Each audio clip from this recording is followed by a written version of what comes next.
que les heures passées sur Doctolib, machin, ou le téléphone à essayer de prendre un rendez-vous et vous n'arrivez jamais à avoir personne, il ne vous répond pas. Bah Donc, oui. il faut absolument quand même qu'il y ait une réciprocité. Il ne faut pas toujours que ça soit aux gens d'avoir une médecine justement au rabais, comme vous dites si bien. Moi, je ne comprends absolument pas la grève. Alors, je suis d'accord pour une augmentation parce qu'il est vrai que 25 € ou 30, parce que moi, actuellement, je paye 30 chez mon médecin.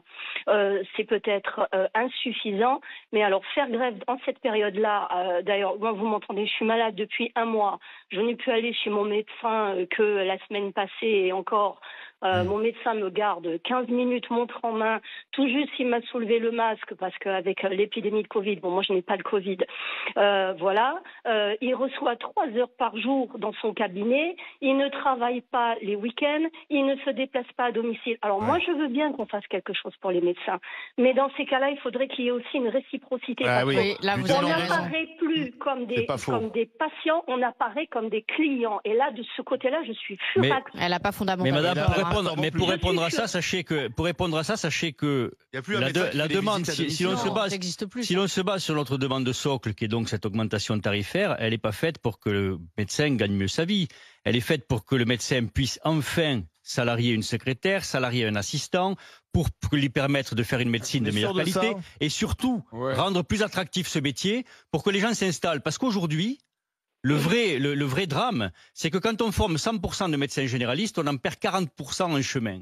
C'est-à-dire que 40% ne vont pas s'installer. Parce que la profession est rendue non attractive. Et autre drame, les jeunes mettent entre 8 et 10 ans pour s'installer. C'est-à-dire qu'il faut 10 ans pour former un généraliste, mais il va mettre 8 à 10 ans pour s'installer. Donc il faut 20 ans.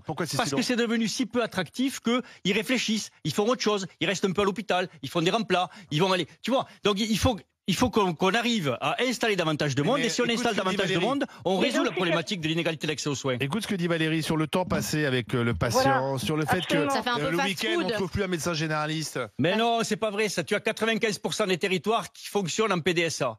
95% des territoires, la permanence des soins ambulatoires. 95% des territoires voient une permanence ambulatoire, c'est-à-dire une permanence des soins, des gardes d'urgence qui fonctionnent. C'est 95%. Bon courage. Excusez-moi, mais moi, dans le coin où je suis, ça n'est pas le cas. Déjà, pour trouver un médecin, il a fallu que j'en fasse 4 avant de réussir à avoir un médecin qui me prenne.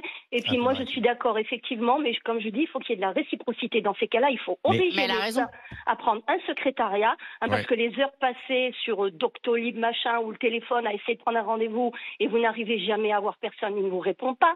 Donc, il faut absolument quand même qu'il y ait une réciprocité. Il ne faut pas toujours que ça soit aux gens d'avoir une médecine justement au rabais, comme vous dites si bien.